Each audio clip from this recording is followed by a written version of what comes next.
내향적인 사람이 느끼는 외로움의 본질에 대해 이야기하려면 먼저 우리는 내향적이다라는 말이 무엇을 의미하는지부터 아주 부드럽게 바라볼 필요가 있다. 내향적인 사람은 세상과 단절된 사람이 아니다. 사람을 싫어하는 사람도 아니다. 오히려 내향적인 사람은 세상을 깊이 느끼는 사람이다. 말보다 침묵을 통해, 관계보다 마음의 결을 통해 세상을 받아들이는 사람이다. 그래서 내향적인 사람에게 혼자 있는 시간은 선택이 아니라 자연스러운 상태에 가깝다. 숨을 쉬는 것처럼, 밤이 오면 잠이 드는 것처럼, 혼자 있는 시간은 마음이 제자리를 찾는 시간이다. 하지만 이 자연스러움이 어느 순간부터 조금씩 어긋나기 시작한다. 혼자 있는 시간이 길어질수록 마음 한편에서 설명하기 어려운 허전함이 올라온다. 특별히 슬픈 일이 있었던 것도 아니고 누군가와 싸운 것도 아닌데 가슴이 텅 빈 느낌이 든다. 연락할 사람은 있지만 연락하고 싶지 않고 만나자고 하면 피곤할 것 같고 그렇다고 완전히 혼자 있고 싶지도 않은 애매한 상태가 된다. 이때 많은 내향적인 사람들은 스스로를 이해하지 못한다. 나는 원래 혼자 있는 걸 좋아하는 사람인데 왜 이렇게 외로운 걸까? 나는 문제가 있는 걸까? 성격이 잘못된 걸까? 이런 질문들이 마음속에서 조용히 반복된다. 불교에서는 이 상태를 아주 단순하게 바라본다. 외로움은 성격의 문제가 아니라 마음의 반응이라는 것이다. 외로움은 내향적이어서 생기는 것이 아니라 내향적인 마음이 아직 자기 자신과 완전히 함께 머무는 법을 배우지 못했을 때 생기는 현상이다. 우리는 흔히 외로움을 사람이 없어서 생기는 감정이라고 생각하지만 실제로는 그렇지 않다. 사람들 속에 있어도 외로운 경우가 훨씬 많다. 웃고 이야기하고 함께 밥을 먹고 집에 돌아온 뒤 오히려 더 깊은 공허함을 느끼는 경험을 많은 사람들이 알고 있다. 이것은 외로움의 원인이 바깥에 있지 않다는 것을 분명히 보여준다. 내향적인 사람은 감각이 섬세하다. 작은 말투 변화, 표정의 미묘한 어긋남, 분위기의 흔들림을 빠르게 느낀다. 그래서 관계 속에서 쉽게 지친다. 하지만 동시에 이 섬세함 때문에 혼자 있을 때도 마음이 조용히 머물지 못한다. 머릿속에서는 과거의 장면이 떠오르고 하지 못한 말이 반복되고 앞으로 일어나지 않은 상황을 미리 걱정한다. 몸은 혼자 있지만 마음은 늘 어딘가에 가 있다. 불교에서 말하는 고통은 바로 이 상태에서 생긴다. 지금 이 자리에 있지 못하고 끊임없이 다른 곳을 향해 움직이는 마음. 외로움은 그 마음이 보내는 신호다. 외로움이 올라올 때 많은 사람들은 그것을 없애야 할 감정이라고 생각한다. 그래서 핸드폰을 집어들고 아무 생각 없이 영상을 넘기고 의미 없는 대화를 이어간다. 내향적인 사람일수록 이런 행동을 하고 나서 더 깊은 피로감을 느낀다. 마음은 쉬고 싶어 했는데 또 다른 자극을 더 씌운 셈이기 때문이다. 이때 불교는 아주 다른 방향을 제시한다. 외로움을 없애려 하지 말고 외로움이 무엇을 말하고 있는지를 들어보라는 것이다. 외로움은 마음이 쉬지 못하고 있다는 신호다. 지금 이 순간에 머무르지 못하고 자신과 함께 있지 못하고 있다는 신호다. 그래서 외로움은 적이 아니라 스승이 될 수 있다. 내향적인 사람에게 특히 그렇다. 내향적인 사람은 이미 혼자 있는 공간을 잘 만들 수 있는 사람이다. 문제는 그 공간 안에서 마음이 어디에 머무르고 있는가이다.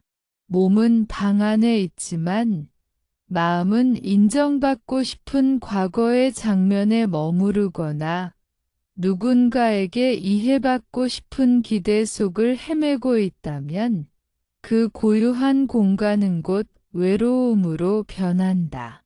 불교에서는 이것을 집착이라고 부른다.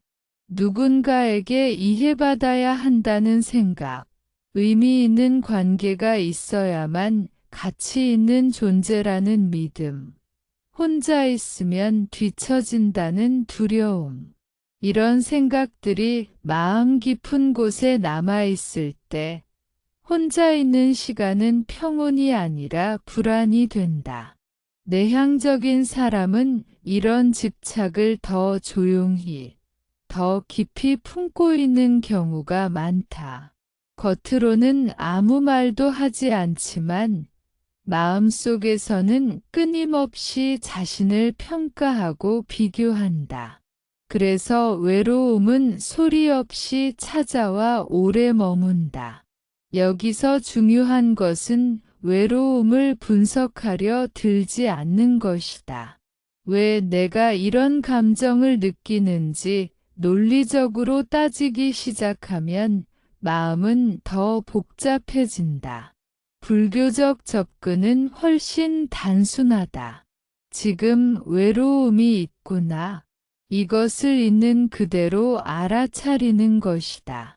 좋지도 나쁘지도 않게 해결해야 할 문제로도 보지 않고 그냥 하나의 마음 상태로 바라본다. 이 태도가 바로 수행의 출발점이다.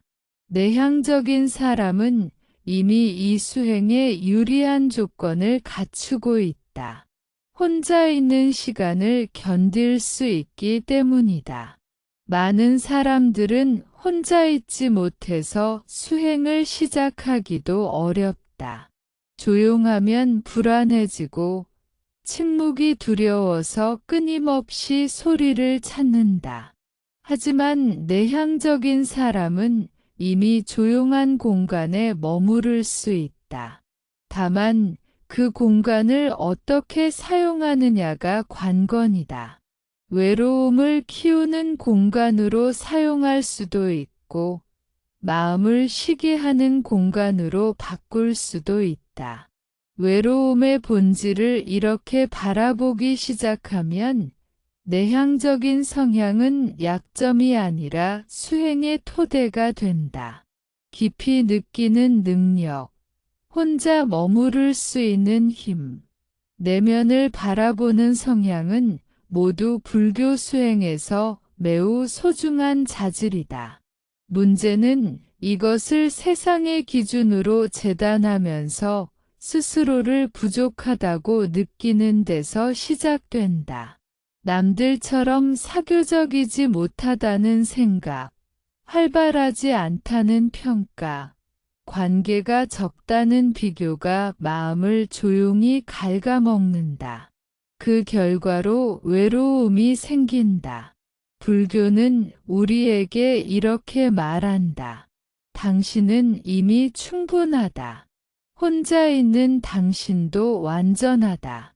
외로움은 당신이 잘못 살아왔다는 증거가 아니라 더 깊은 평온으로 가기 직전에 나타나는 문턱일 수 있다.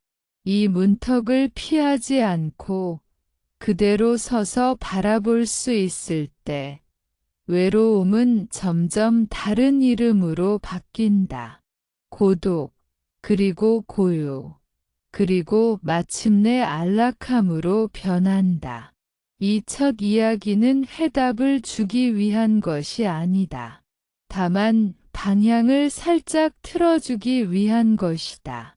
외로움을 없애야 할 문제에서 이해해야 할 마음의 움직임으로 바라보는 방향. 이 시선이 자리 잡히면 이후의 모든 수행은 억지로 하는 것이 아니라 자연스럽게 이어진다. 내향적인 사람에게 외로움은 장애물이 아니라 길이다. 그 길을 어떻게 걷느냐에 따라 고통이 될 수도 있고 깨달음의 씨앗이 될 수도 있다. 외로움을 느낄 때 사람의 마음은 아주 본능적으로 움직인다. 이 감정을 빨리 없애고 싶다는 방향으로 흐른다. 불편하기 때문이다. 가슴이 답답하고 생각이 많아지고 이유 없이 쓸쓸해지는 이 느낌을 오래 품고 있고 싶어 하는 사람은 거의 없다. 특히 내향적인 사람일수록 외로움을 더 조용히, 더 오래 느끼기 때문에 그 불편함은 더욱 깊어진다. 그래서 마음은 자연스럽게 피하는 길을 찾는다. 불교에서는 이 움직임을 아주 분명하게 짚어낸다. 괴로움을 밀어내려는 마음. 이것이 바로 가래의 시작이라고 말한다. 가래란 단순히 무언가를 원한다는 뜻이 아니다. 지금 이 상태가 싫다는 마음, 이 느낌이 없어졌으면 좋겠다는 마음, 다른 상태로 빨리 바뀌고 싶다는 마음이다. 외로움을 느끼는 순간, 마음속에서는 이미 작은 선택이 일어난다. 이 상태는 안 된다. 이 감정은 없어져야 한다. 이렇게 판단하는 순간, 마음은 현재에서 벗어나기 시작한다.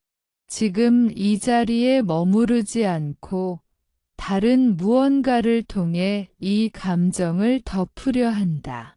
이때부터 외로움은 단순한 감정이 아니라 점점 더 커지는 괴로움으로 변한다. 많은 내향적인 사람들은 이렇게 행동한다. 혼자 있는 방이 갑자기 너무 조용하게 느껴질 때 핸드폰을 집어든다. 특별히 보고 싶은 것이 있어서가 아니라 이 고요함을 깨고 싶어서다. 화면을 넘기고 메시지를 확인하고 의미 없이 시간을 보낸다. 그 순간만큼은 외로움이 줄어든 것처럼 느껴진다. 하지만 시간이 조금만 지나면 마음은 더 지쳐 있다. 외로움은 사라지지 않았고 오히려 마음은 더 산만해졌다. 불교에서는 이것을 가래가 새로운 조건을 만들어 괴로움을 연장시키는 과정이라고 설명한다. 왜 이런 일이 반복될까? 외로움을 피하려는 마음 자체가 이미 외로움과 싸우고 있기 때문이다. 싸움이 시작되는 순간, 마음은 긴장 상태에 들어간다. 긴장은 반드시 피로를 낳는다. 내향적인 사람은 이 피로를 겉으로 드러내지 않는다. 아무 일 없는 것처럼 행동하고 괜찮은 척한다. 하지만 마음속에서는 끊임없이 소모가 일어난다. 외로움을 느끼지 않기 위해 애쓰는 에너지, 다른 생각으로 덮으려는 노력, 스스로를 달래거나 속이는 행동들이 모두 마음의 힘을 조금씩 갉아먹는다. 불교에서는 이런 상태를 집착이라고 부른다. 외로움이 없어져야만 괜찮다는 생각에 집착하는 것이다. 사실 외로움 자체는 잠시 나타났다가 사라지는 하나의 마음 현상일 뿐이다. 하지만 이 감정을 문제로 규정하고 반드시 제거해야 할 대상으로 삼는 순간 외로움은 오래 머무르게 된다. 마치 손에 모래를 쥐고 놓지 않으려고 할수록 더 아프고 더 흘러내리는 것과 같다. 내향적인 사람은 이 집착을 더 섬세하게, 더 조용히 붙잡는다. 그래서 스스로도 그 집착을 잘 알아차리지 못한다. 이 지점에서 한 사람의 이야기를 떠올려 보자. 서울에서 혼자 살고 있는 김민준이라는 사람이다. 그는 회사에서는 조용하지만 성실한 직원으로 평가받는다. 회식 자리에서도 억지로 웃으며 끝까지 자리를 지키지만 집에 돌아오는 길에는 늘 피곤함이 몰려온다. 어느 날 그는 주말에 아무 약속도 없는 자신을 발견한다. 원래라면 편안해야 할 시간이지만 그날은 이상하게 마음이 무거웠다. 혼자 밥을 먹고 혼자 커피를 마시고 집에 돌아와 앉아 있으니 설명하기 어려운 외로움이 올라왔다. 민주는 그 외로움을 견디지 않으려고 했다. 괜히 친구에게 메시지를 보내고 답장이 늦어지자 더 불안해졌다.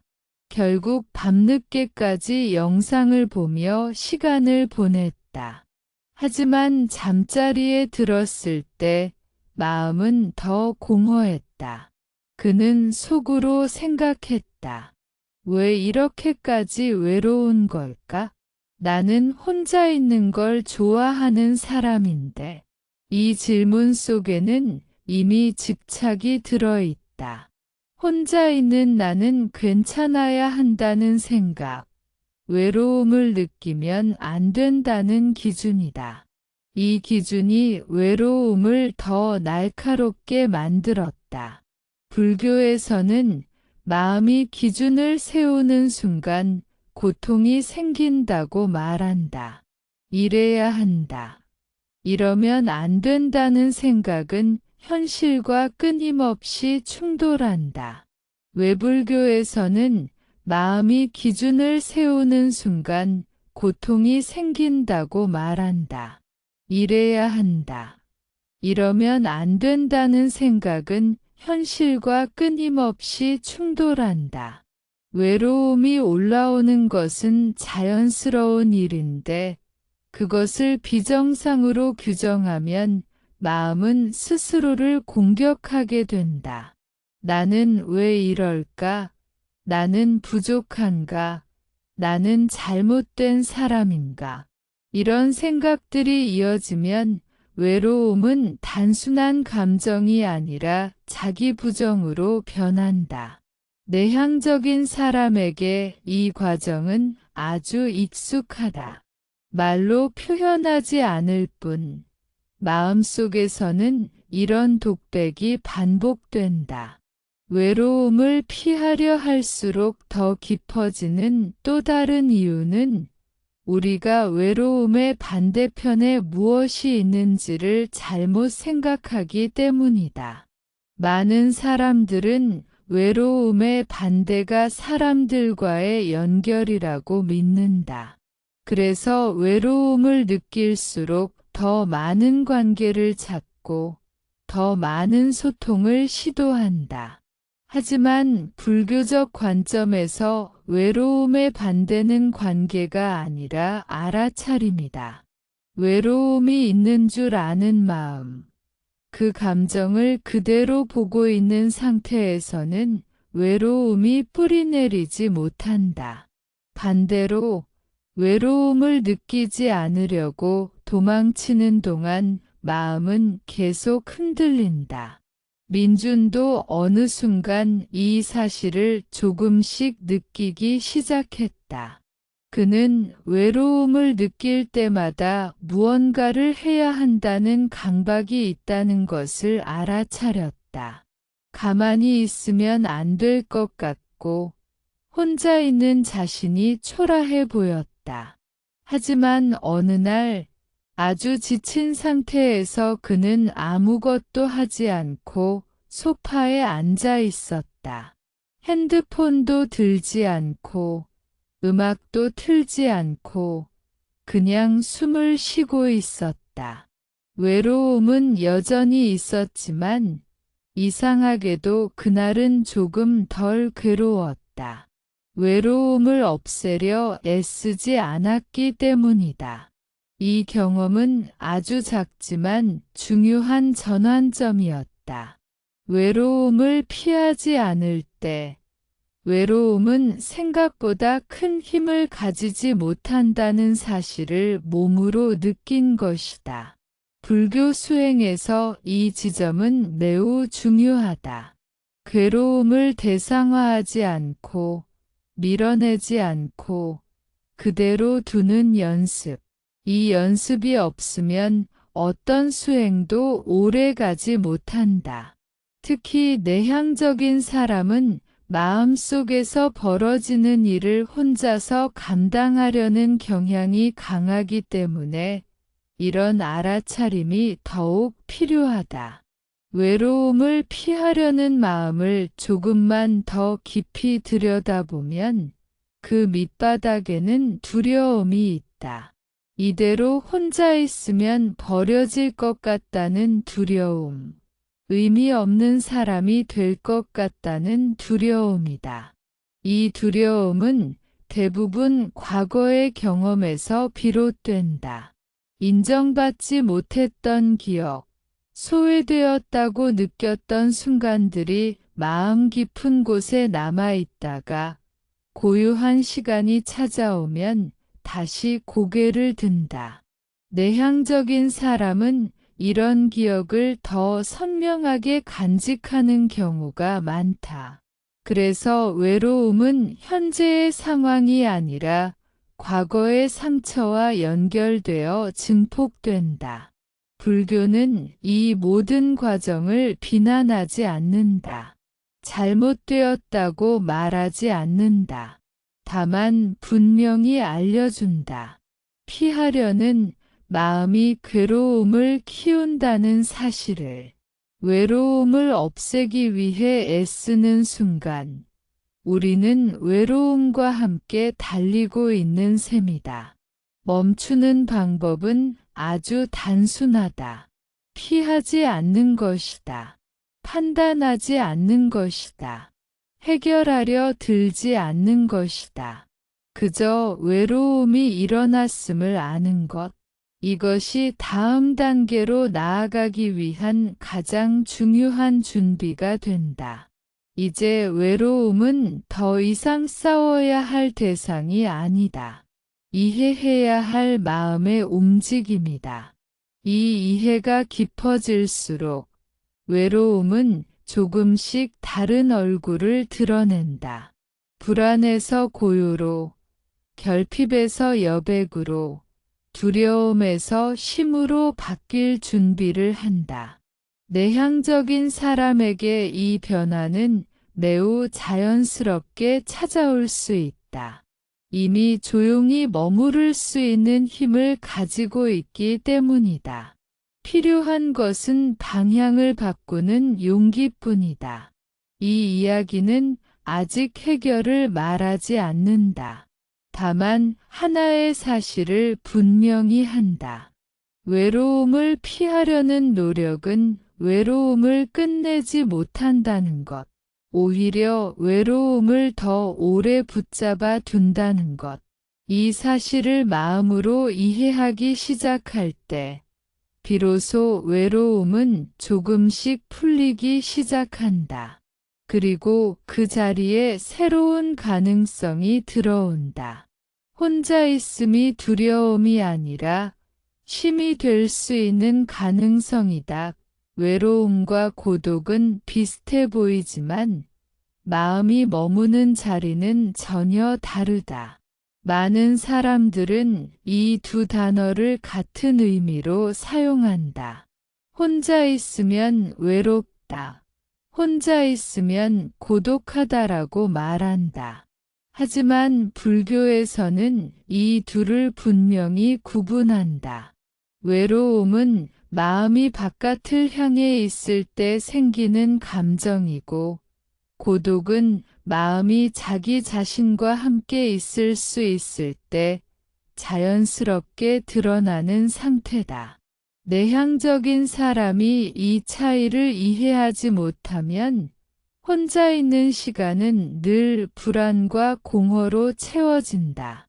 반대로 이 차이를 몸으로 알게 되면 혼자 있는 시간은 가장 깊은 휴식이 된다. 외로움은 관계의 부재에서 오는 것이 아니라 연결에 대한 갈망에서 나온다. 누군가와 연결되고 싶다는 마음, 이해받고 싶다는 욕구, 함께 있다는 느낌을 확인하고 싶은 마음이 강할수록 외로움은 커진다. 이때 혼자 있는 시간은 결핍처럼 느껴진다. 무엇인가 빠져있는 상태, 채워져야 할 상태처럼 인식된다. 반면 고독은 충만함에서 나온다. 누군가가 없어도 괜찮다는 체념이 아니라 누군가가 없어도 이미 충분하다는 안정감에서 나온다. 이 차이는 생각의 문제가 아니라 마음의 자리에서 생긴다. 불교 수행에서 고독은 매우 중요한 의미를 가진다. 부처님은 혼자 앉아 계셨고, 혼자 걸으셨고, 혼자 마음을 관찰하셨다. 그것은 세상을 피하기 위해서가 아니라 세상을 있는 그대로 보기 위해서였다. 사람들 속에서는 끊임없이 역할이 생긴다. 말해야 할 것, 맞춰야 할 것, 보여야 할 모습이 따라온다. 이런 역할 속에서는 마음이 늘 바깥을 향한다. 반면 혼자 있을 때는 그 모든 역할이 내려놓아진다. 이때 비로소 마음은 자기 자신을 마주할 수 있다. 이 마주함이 편안하면 고독이 되고 불편하면 외로움이 된다. 내향적인 사람은 이 경계에 자주 서 있다. 혼자 있는 시간이 필요하지만 막상 혼자가 되면 마음이 편하지 않다. 조용한 방 안에서 생각이 많아지고 이유 없이 가슴이 답답해진다. 이때 많은 내향적인 사람들은 스스로를 탓한다. 나는 왜 혼자 있으면 이렇게 힘들까? 나는 진짜 내향적인 사람이 아닌가? 하지만 문제는 성향이 아니라 훈련되지 않은 마음이다. 혼자 있는 공간에 몸은 익숙하지만 마음은 아직 익숙하지 않은 것이다. 외로움과 고독의 차이는 마음이 어디를 바라보다 있는지로 알 수 있다. 외로움이 있을 때 마음은 늘 누군가를 떠올린다. 연락하지 않은 사람, 멀어진 관계, 기대했던 반응, 받지 못한 인정. 생각은 과거와 미래를 오가며 현재를 비워둔다. 반면 고독 속에 있을 때 마음은 지금 이 순간에 머문다. 숨의 느낌, 몸의 온기, 주변의 고요함이 또렷하게 느껴진다. 생각은 있지만 생각에 끌려가지 않는다. 이 상태에서는 혼자 있음이 결핍이 아니라 여백이 된다. 김민준의 이야기를 다시 떠올려 보자. 그는 어느 날 퇴근 후 집에 돌아와 불을 켜지 않고 창가에 서 있었다. 도시의 불빛이 조용히 깜빡이고 있었고 방 안에는 아무 소리도 없었다. 예전 같았으면 이 침묵이 견디기 어려웠을 것이다. 그는 늘 이 시간에 외로움을 느꼈다. 하지만 그날은 달랐다. 그는 굳이 무엇을 하지 않으려고 했다. 누군가에게 연락하지도 않고 영상을 틀지도 않았다. 그냥 서서 숨을 느꼈다. 외로움은 여전히 있었지만 그 외로움을 붙잡고 분석하지 않았다. 이상하게도 마음은 점점 가라앉았다. 그 순간 민주는 아주 작은 깨달음을 경험했다. 혼자 있다는 사실 자체가 문제가 아니라는 것을. 그동안 그를 괴롭힌 것은 혼자 있음이 아니라 혼자 있으면 안 된다는 생각이었다. 이 생각이 사라지자 같은 공간이 전혀 다르게 느껴졌다. 방은 더 이상 텅 빈 공간이 아니었다. 오히려 안전하고 조용한 장소처럼 느껴졌다. 이때 외로움은 고독으로 바뀌기 시작했다. 아직 완전히 편안한 상태는 아니었지만 적어도 싸우고 있지는 않았다. 불교에서는 이 상태를 매우 소중하게 여긴다. 고독은 수행의 문이 열리는 자리이기 때문이다. 고독 속에서는 마음이 더 이상 바깥의 자극에 끌려가지 않는다.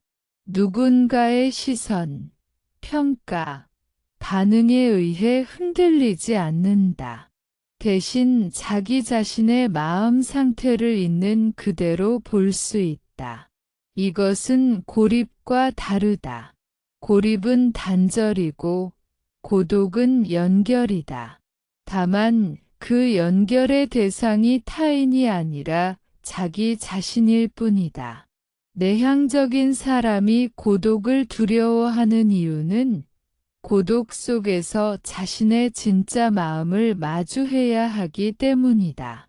외로움, 불안, 과거의 상처, 아직 정리되지 않은 감정들이 고요 속에서 떠오른다. 그래서 사람들은 고독을 피한다. 하지만 불교는 말한다. 떠오르는 감정이 문제인 것이 아니라 그것을 견디지 못한다고 믿는 생각이 문제라고. 감정은 나타났다가 사라진다. 고독 속에서는 이 과정을 더 분명히 볼 수 있다. 그래서 고독은 아프지만 동시에 자유롭다. 외로움에서 고독으로 넘어가는 데에는 용기가 필요하다. 외로움을 없애려는 습관을 내려놓아야 하기 때문이다. 혼자 있는 시간을 의미 없는 시간이라고 규정하지 않고 채워야 할 시간이라고 생각하지 않는 연습이 필요하다. 그 시간은 그냥 있는 시간이다. 아무것도 하지 않아도 괜찮은 시간이다. 내향적인 사람에게 이 연습은 특히 중요하다. 이미 혼자 있는 시간은 많기 때문이다. 그 시간을 어떻게 바라보느냐가 삶의 질을 완전히 바꾼다. 김민주는 점점 혼자 있는 시간을 다르게 대하기 시작했다. 이전에는 주말이 오면 불안했다. 아무 계획이 없으면 스스로가 초라해 보였다. 하지만 이제는 계획이 없는 시간도 하나의 선택으로 받아들이기 시작했다. 집에서 차를 마시고 창밖을 보고 천천히 밥을 먹는 시간 속에서 마음은 조금씩 느슨해졌다.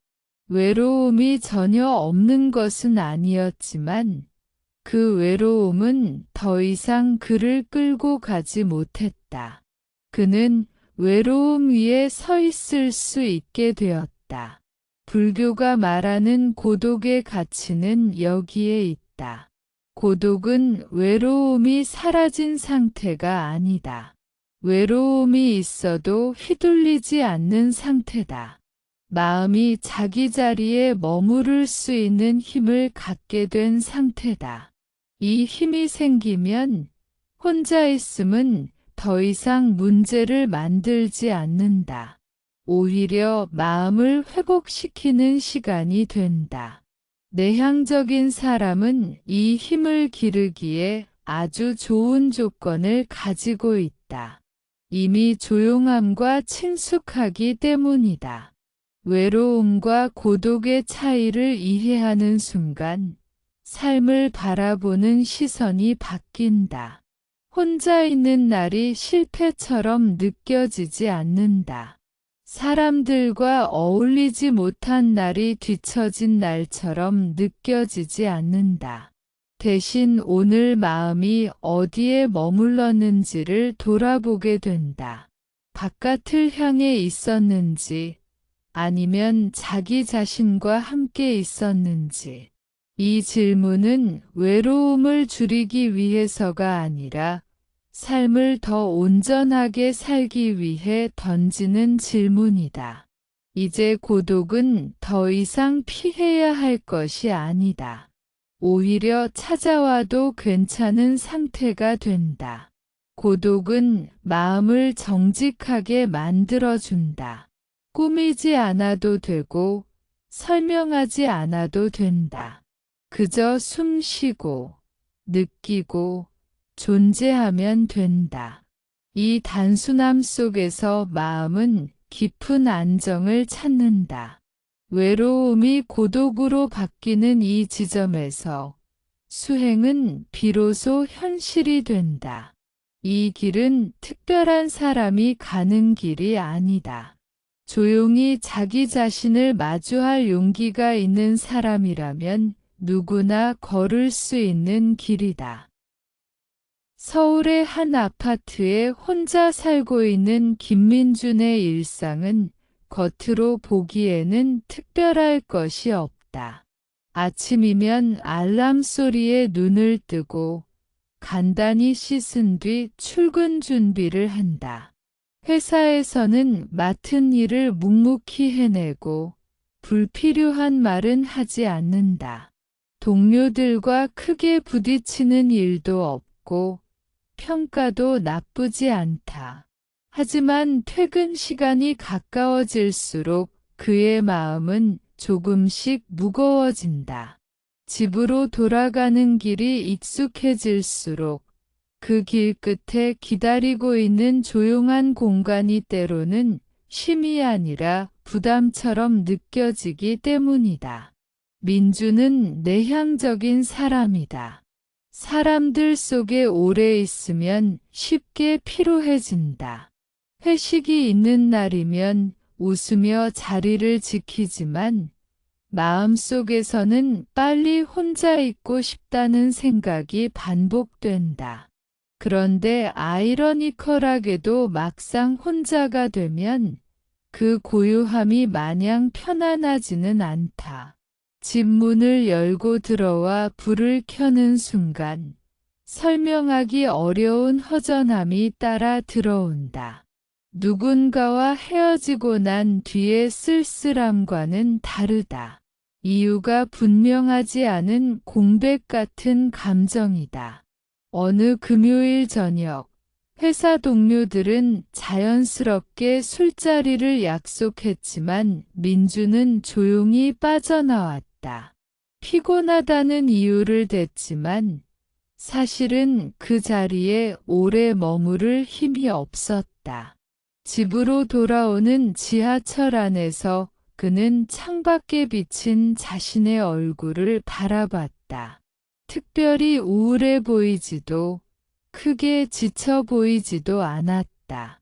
그런데 마음 한가운데에는 묘한 외로움이 자리 잡고 있었다. 그는 스스로에게 질문했다. 나는 왜 이런 걸까? 혼자 있는 걸 좋아하면서도 왜 혼자가 되면 이렇게 공허할까? 집에 도착한 민주는 습관처럼 핸드폰을 집어들었다. 메시지를 확인하고 SNS를 훑어보고 별 의미 없는 영상을 재생했다. 화면 속에는 웃고 떠드는 사람들, 여행 사진, 맛있는 음식들이 끊임없이 흘러나왔다. 그 순간만큼은 외로움이 옅어지는 것 같았지만 영상이 끝나고 화면이 어두워지자 마음은 더 허전해졌다. 그는 핸드폰을 내려놓고 소파에 앉았다. 방 안은 조용했고 시계 초침 소리만 또렷하게 들렸다. 이 침묵이 갑자기 크게 느껴졌다. 민준의 외로움은 단순히 혼자 살기 때문에 생긴 것이 아니었다. 그는 대학 시절에도 비슷한 감정을 자주 느꼈다. 기숙사에서 친구들과 함께 지낼 때조차 밤이 되면 혼자 남겨진 느낌이 들곤 했다. 그때 그는 외로움의 원인을 환경에서 찾았다. 더 많은 친구를 사귀면 괜찮아질 거라고 생각했다. 하지만 시간이 지나도 그 감정은 완전히 사라지지 않았다. 불교적 관점에서 보면 민준의 외로움은 상황이 아니라 마음의 습관에서 비롯된 것이었다. 민준은 관계 속에서 늘 조심스러웠다. 상대방을 불편하게 하지 않으려 애썼고 자신의 생각을 강하게 주장하지 않았다. 그 결과 겉으로는 무난한 관계를 유지했지만 마음 깊은 곳에서는 늘 혼자라고 느꼈다. 누구에게도 완전히 이해받지 못한다는 생각, 자신의 진짜 모습을 드러내면 부담을 줄 것 같다는 두려움이 있었다. 이런 마음 상태에서는 혼자 있든 함께 있든 외로움이 따라다닌다. 불교에서는 이것을 마음이 자기 자신과도 타인과도 온전히 연결되지 못한 상태라고 설명한다. 어느 주말 아침, 민주는 평소보다 일찍 눈을 떴다. 약속도 없고 해야 할 일도 없었다. 예전 같았으면 이 시간을 어떻게든 채우려 했을 것이다. 카페를 찾아 나가거나 괜히 쇼핑몰을 돌아다니며 사람들 속에 섞이려 했을지도 모른다. 하지만 그날은 달랐다. 그는 창문을 열고 들어오는 아침 공기를 느끼며 가만히 서 있었다. 도시의 소음은 아직 크지 않았고 햇빛이 천천히 방 안으로 들어오고 있었다. 그 순간 외로움은 여전히 있었지만 이전처럼 날카롭지 않았다. 민주는 처음으로 외로움을 자세히 들여다보기 시작했다. 이 감정이 정확히 어디에서 오는지, 몸에서는 어떻게 느껴지는지 살펴보았다. 가슴이 살짝 조여오는 느낌, 어깨에 힘이 들어가는 느낌, 생각이 자꾸 과거로 향하는 흐름. 그는 이 모든 것을 좋다 나쁘다 판단하지 않고 그냥 바라보았다. 불교에서 말하는 알아차림의 시작이었다. 외로움을 없애려 하지 않고 외로움과 함께 머무는 연습을 처음으로 한 것이다. 이 경험은 민준에게 작은 변화를 가져왔다. 외로움이 올라올 때마다 즉시 무언가를 하려는 충동이 조금씩 느려졌다. 그는 외로움이 나타나면 그것을 신호처럼 받아들이기 시작했다. 지금 마음이 어디로 가고 있는지를 알려주는 신호였다. 사람을 찾고 있는지, 인정받고 싶어 하는지, 아니면 단순히 지쳐 있는지를 살펴보았다. 이렇게 외로움을 관찰 대상으로 삼자. 외로움은 더 이상 그를 몰아붙이지 않았다. 민준의 사례는 많은 내향적인 한국인들이 겪는 현실과 닮아 있다. 조용한 성향, 혼자 있는 시간을 선호하는 성격, 겉으로는 문제없어 보이는 일상. 하지만 그 안에는 쉽게 말로 꺼내지 못하는 외로움이 숨어 있다. 사회는 여전히 활발함과 사교성을 긍정적으로 평가한다. 그 기준 속에서 내향적인 사람들은 자신이 부족하다고 느끼기 쉽다. 이 비교와 자기 판단이 외로움을 더 깊게 만든다. 불교적 시선에서 보면 민준의 변화는 매우 중요한 전환점이다. 외로움을 개인의 결함으로 보지 않고 마음의 움직임으로 보기 시작했기 때문이다. 이 시선 전환은 수행의 문을 연다. 외로움이 생길 때마다 자신을 탓하는 대신 마음을 살펴볼 수 있게 된다. 혼자 있는 시간이 실패가 아니라 관찰의 시간이 된다. 이때 고독은 서서히 안정을 품기 시작한다. 민주는 아직 완전히 편안해진 것은 아니다. 외로움이 완전히 사라진 것도 아니다. 하지만 그는 이제 외로움과의 관계를 바꾸기 시작했다. 외로움을 적으로 여기지 않고 밀어내야 할 감정으로 취급하지 않는다. 대신 마음이 쉬어야 한다는 신호로 받아들인다. 이 작은 태도, 변화가 그의 일상을 조금씩 바꾸고 있다. 현실 속 내향적인 사람들의 이야기는 이처럼 극적인 사건 없이도 깊은 변화를 담고 있다. 소리 없이 일어나는 마음의 변화, 아주 작은 선택의 차이가 삶의 질을 바꾼다. 불교 수행은 멀리 있지 않다. 김민준이 아침 햇빛 속에서 자신의 외로움을 바라본 그 순간 이미 수행은 시작되었다. 외로움은 여전히 있지만 그것을 대하는 마음이 달라졌을 뿐이다. 그리고 바로 이 지점에서 고독은 더 이상 두려움이 아니라 가능성이 된다. 외로움을 다루는 불교 수행에서 계율은 많은 사람들이 오해하는 부분이다. 계율이라고 하면 금지와 통제, 억눌림을 먼저 떠올린다. 무엇을 하지 말아야 하는 규칙, 자유를 제한하는 틀처럼 느껴진다.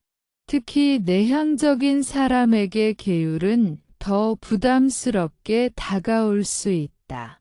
이미 혼자 있는 시간이 많고 스스로를 자주 돌아보는 사람에게 또 다른 규칙을 얻는 것처럼 느껴지기 때문이다.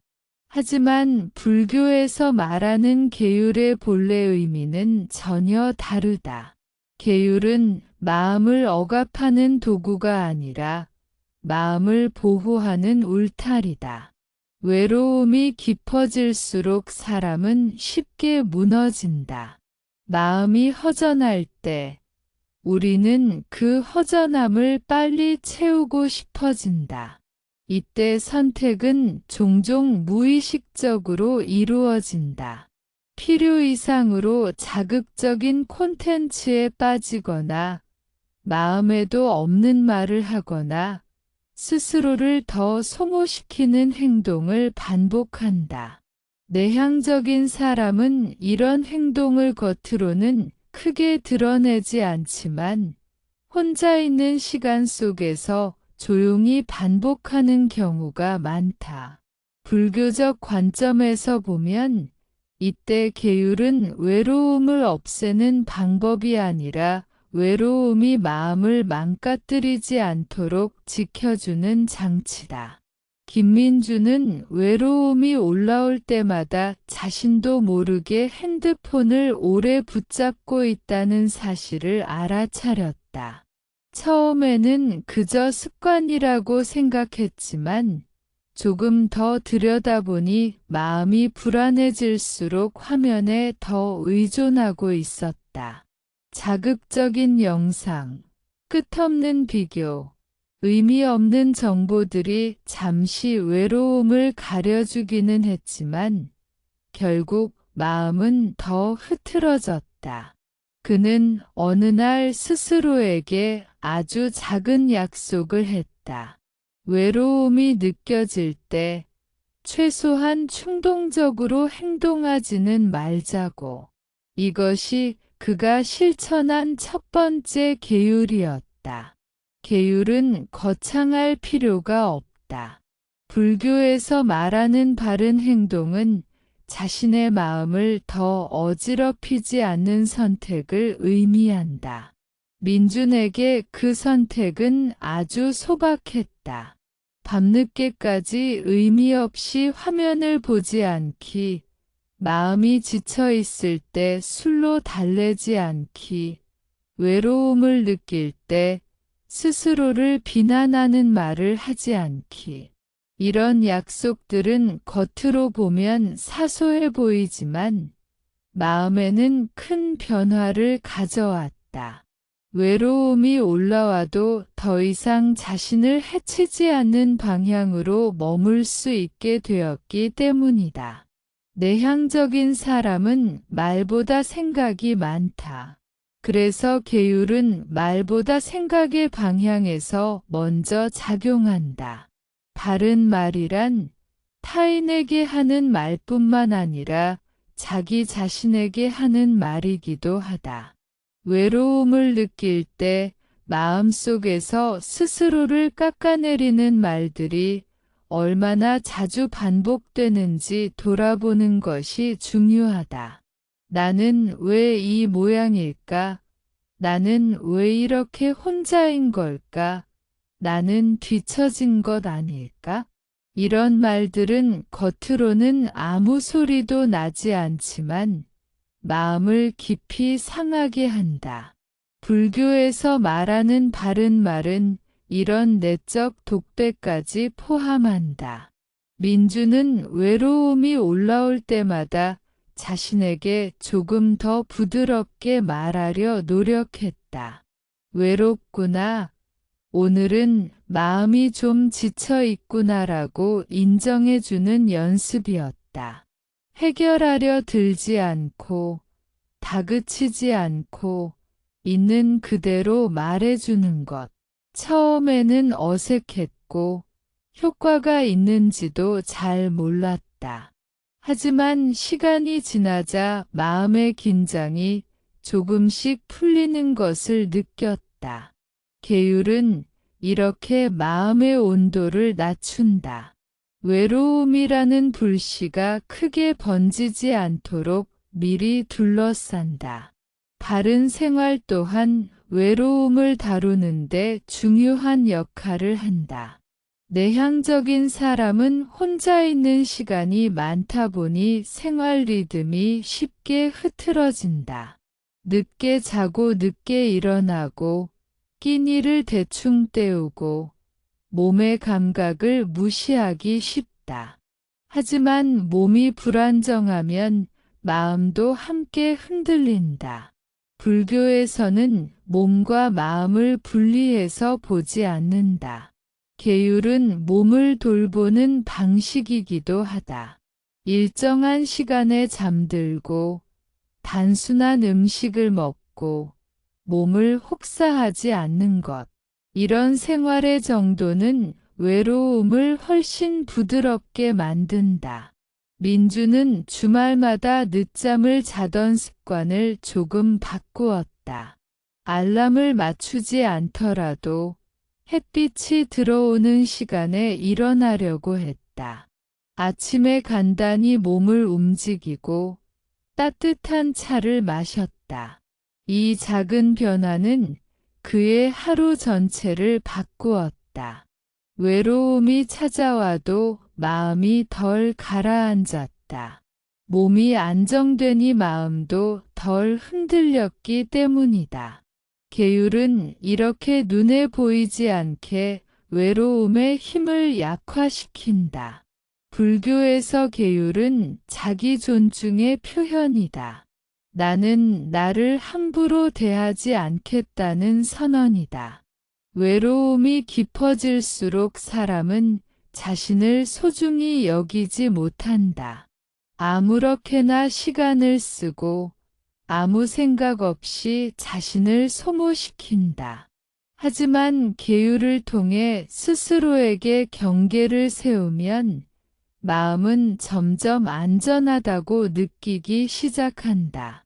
이 안정감은 외로움의 뿌리를 흔든다. 외로움은 종종 불안해서 자라기 때문이다. 내향적인 사람에게 계율 수행은 특히 효과적이다.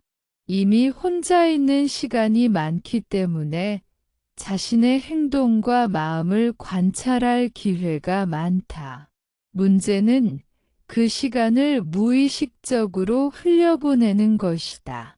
계율은 그 시간을 의식으로 바꾼다. 무엇을 선택하고 있는지, 왜 그 선택을 하는지 알아차리게 한다.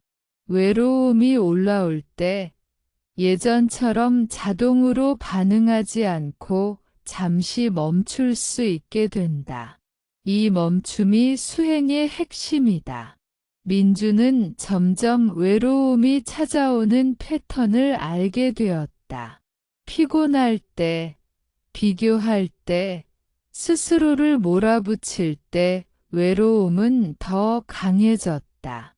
그는 이런 순간에 무리한 선택을 하지 않기로 했다. 계율은 그에게 자유를 빼앗지 않았다. 오히려 더 많은 선택지를 열어주었다. 외로움에 끌려가지 않고 외로움과 함께 머무를 수 있는 여지를 만들어 주었다. 계율을 지킨다는 것은 완벽해진다는 뜻이 아니다.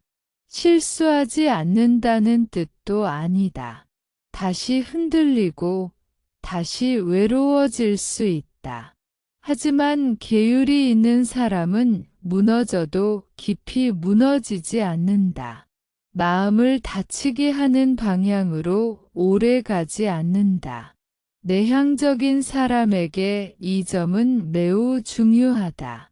조용히 무너지는 시간을 줄여주기 때문이다.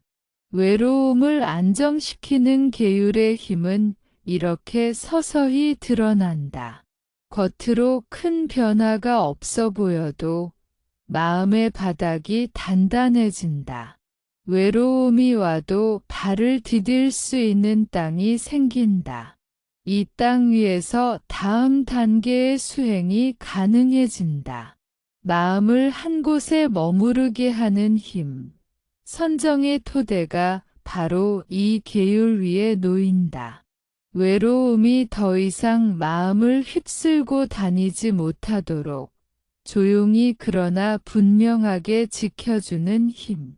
그것이 계율이 내향적인 사람에게 주는 가장 큰 선물이다.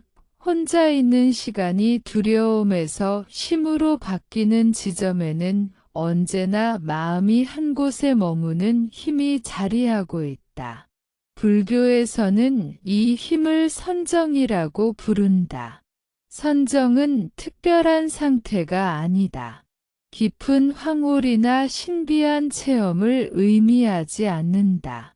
선정이란 마음이 이리저리 끌려다니지 않고 지금 이 순간에 머무를 수 있는 안정감이다. 내향적인 사람이 외로움에 흔들리는 이유는 혼자 있기 때문이 아니라 혼자 있는 시간에 마음이 쉬지 못하기 때문이다. 선정은 바로 이 문제를 가장 직접적으로 다룬다. 외로움이 올라올 때 마음은 늘 바깥으로 향한다. 누군가를 떠올리고 지나간 말을 되새기고 아직 오지 않은 상황을 미리 걱정한다. 몸은 방 안에 있지만 마음은 수없이 이동한다. 이 이동이 많아질수록 외로움은 커진다. 마음이 머무를 자리를 찾지 못하기 때문이다. 선정은 마음에게 하나의 자리를 내어준다. 지금 이 호흡, 지금 이 몸의 감각, 지금 이 고요함. 이 자리에 머물 수 있을 때 외로움은 더 이상 마음을 끌고 다니지 못한다. 김민주는 계율을 통해 생활을 조금씩 정돈한 뒤 자연스럽게 혼자 있는 시간의 질이 달라졌다는 것을 느꼈다. 예전에는 혼자 있으면 무엇을 해야 할지 몰라 불안했지만 이제는 가만히 앉아 있는 시간 자체가 덜 불편해졌다. 그는 어느 날 밤 불을 모두 끄고 방 안에 앉아 있었다. 특별히 명상을 해야겠다고 마음먹은 것은 아니었다.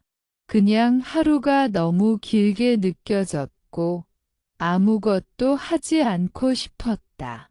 그때 그는 자신의 호흡 소리를 처음으로 또렷하게 들었다. 숨이 들어오고 나가는 단순한 움직임. 그동안 너무 당연해서 신경 쓰지 않았던 이 리듬이 그날은 유난히 분명하게 느껴졌다. 민주는 호흡을 조절하려 하지 않았다. 깊게 쉬어야 한다고도 편안해져야 한다고도 생각하지 않았다. 그냥 숨이 드나드는 것을 느꼈다. 외로움은 여전히 마음 한편에 있었지만 그 외로움에 대해 생각할 겨를이 줄어들었다. 호흡에 마음이 조금씩 머물기 시작했기 때문이다. 이것이 선정의 시작이다. 마음을 억지로 붙잡는 것이 아니라 자연스럽게 머무를 수 있는 대상을 만나는 것이다. 내향적인 사람에게 이 과정은 비교적 수월할 수 있다. 이미 조용한 환경에 익숙하고 혼자 있는 시간을 견딜 수 있기 때문이다. 문제는 그 조용함 속에서 무엇을 하고 있느냐다.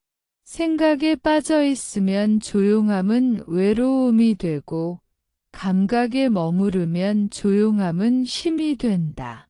민주는 외로움이 올라올 때마다 호흡으로 돌아오는 연습을 했다. 처음에는 몇 초도 집중하기 어려웠다. 숨을 느끼려 하면 곧바로 생각이 끼어들었다. 내가 지금 이렇게 앉아 있는 게 무슨 의미가 있을까? 이러고 있어도 외로움은 없어지지 않는데라는 생각들이 올라왔다. 그는 이 생각들을 밀어내지 않았다. 다만 생각이 일어났음을 알아차리고 다시 호흡으로 돌아왔다. 이 반복은 아주 단순했지만 마음에는 큰 변화를 가져왔다. 선정은 외로움을 없애지 않는다. 대신 외로움이 머무는 자리를 바꾼다.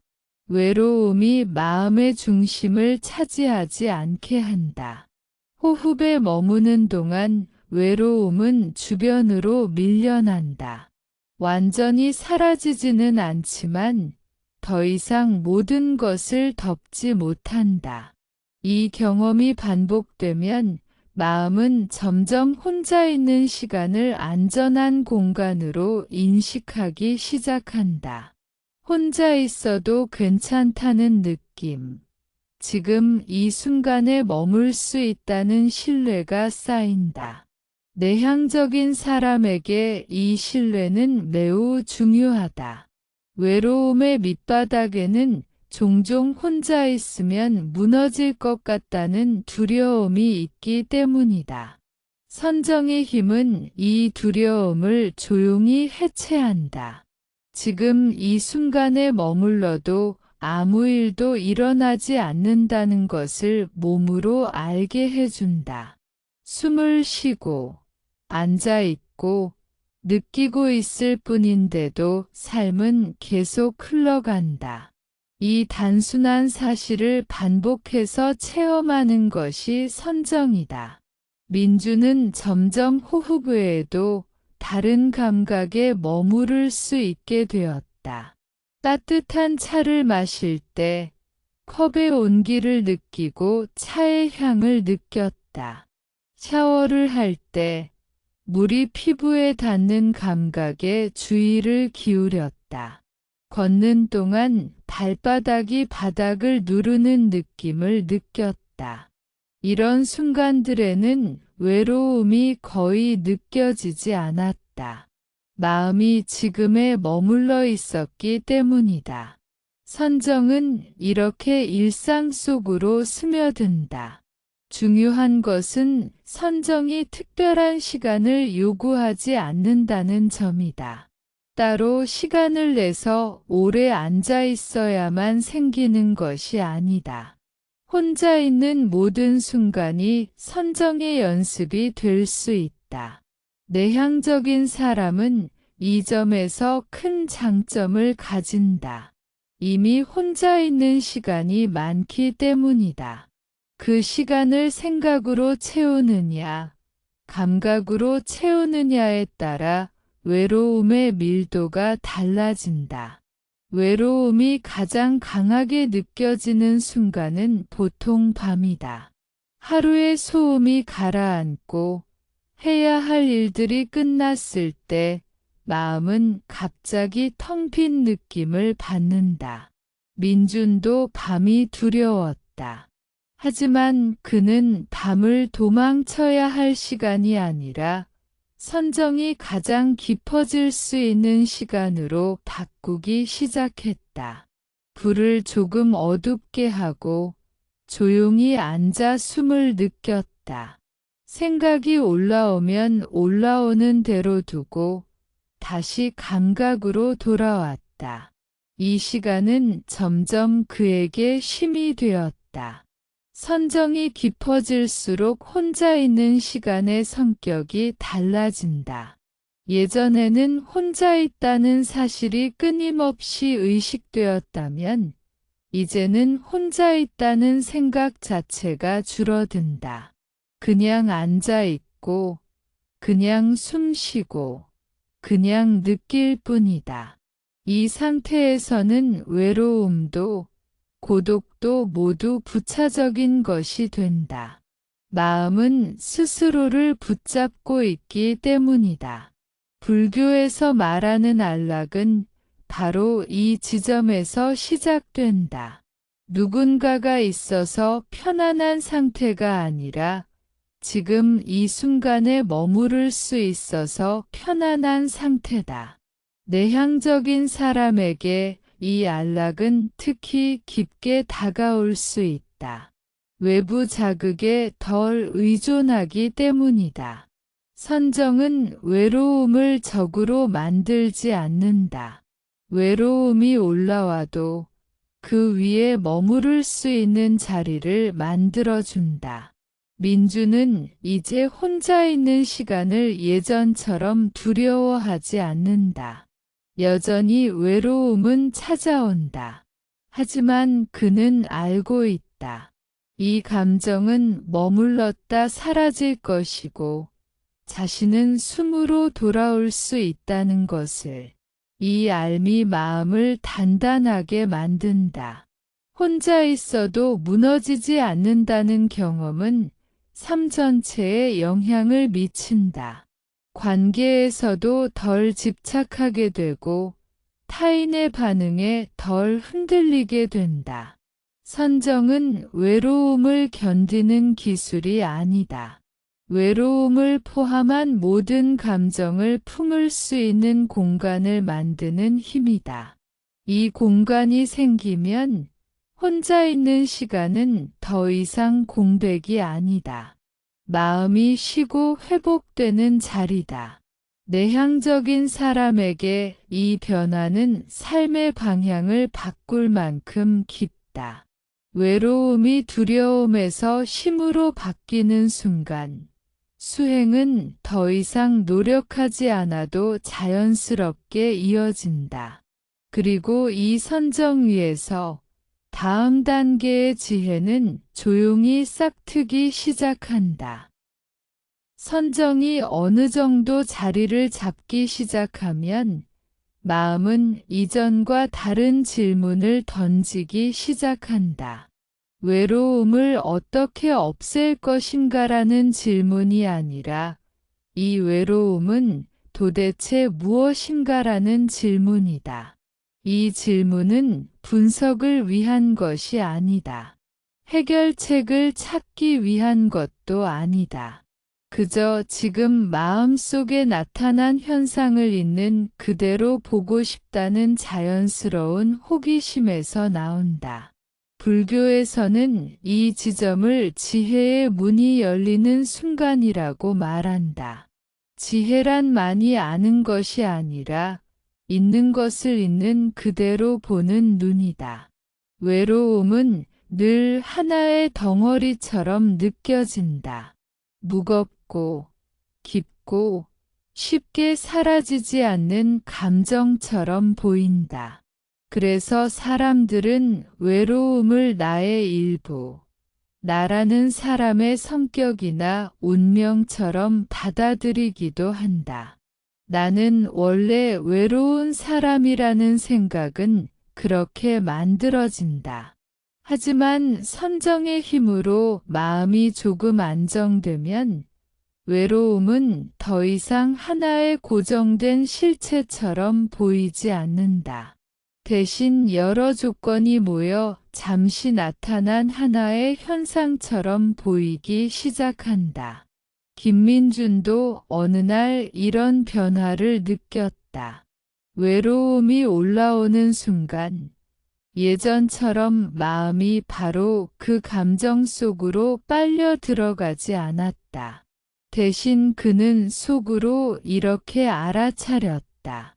아, 지금 외로움이라는 감정이 일어나고 있구나. 이 말에는 특별한 의미가 없었다. 다만 외로움과 자신을 분리하는 작은 틈이 생겼을 뿐이다. 이 틈이 바로 지혜의 시작이다. 불교에서 말하는 지혜는 외로움을 설명하지 않는다. 외로움을 해석하지도 않는다. 외로움을 관찰한다. 관찰 속에서 자연스럽게 드러나는 것이 무상이다. 외로움은 계속 같은 강도로 머무르지 않는다. 어떤 날은 약하게, 어떤 날은 강하게 나타난다. 어떤 때는 몇 분 만에 사라지고, 어떤 때는 오래 남아있다. 이 변화무쌍함을 반복해서 보게 되면 마음은 점점 한 가지 사실을 받아들이게 된다. 외로움은 고정된 것이 아니라는 사실이다. 이 깨달음은 생각으로 이해하는 것과 다르다. 몸으로 느끼는 것이다. 민주는 외로움이 강하게 느껴지는 밤에도 시간이 지나면 그 감정이 조금씩 옅어지는 것을 여러 번 경험했다. 아무것도 하지 않아도 외로움은 저절로 변했다. 이 경험이 쌓이자 그는 외로움에 대한 태도가 달라졌다. 예전처럼 이 감정이 영원할 것처럼 두려워하지 않게 되었다. 지혜는 이렇게 두려움을 약화시킨다. 지혜의 또 다른 중요한 측면은 무아에 대한 이해다. 외로움이 나라고 느껴질 때 우리는 그 감정과 자신을 하나로 묶는다. 내가 외롭다는 말은 어느 순간 나는 외로운 존재라는 믿음으로 바뀐다. 하지만 지혜의 눈으로 보면 외로움은 나의 본질이 아니다. 지금 이 순간에 나타난 하나의 마음 상태일 뿐이다. 이 상태는 조건이 바뀌면 사라진다. 이 이해가 깊어질수록 외로움은 정체성의 문제가 아니라 경험의 일부가 된다. 민주는 어느 날 문득 이런 생각이 들었다. 외로움이 있어도 나는 여전히 숨쉬고 있고, 여전히 밥을 먹고 있고, 여전히 하루를 살아가고 있구나. 외로움이 삶 전체를 정의하지 않는다는 사실을 그는 몸으로 느꼈다. 이때 외로움은 더 이상 자신을 설명하는 단어가 아니었다. 그냥 지나가는 날씨 같은 것이었다. 흐리면 흐린 대로, 맑으면 맑은 대로 하루는 흘러간다. 지혜는 외로움을 평가하지 않게 만든다. 이 감정이 좋다 나쁘다, 없어야 한다 있어도 된다라는 판단이 줄어든다. 판단이 줄어들면 마음의 긴장도 함께 줄어든다. 외로움이 올라와도 그것을 문제 삼지 않으면 외로움은 더 이상 싸움의 대상이 되지 않는다. 싸움이 사라진 자리에 고요함이 생긴다. 이 고요함 속에서 외로움은 스스로 힘을 잃는다. 내향적인 사람에게 이 지혜는 특히 깊은 자유를 준다. 그동안 내향적인 성향은 종종 사회의 기준과 충돌해 왔다. 더 적극적이어야 한다. 더 사교적이어야 한다는 메시지 속에서 자신을 부족하다고 느끼기 쉬웠다. 이런 비교는 외로움을 키운다. 하지만 지혜의 눈으로 보면 성향에는 옳고 그름이 없다. 다만 조건과 성향이 있을 뿐이다. 내향적이라는 조건 속에서 외로움이 일어날 수도 있고 고요함이 깊어질 수도 있다.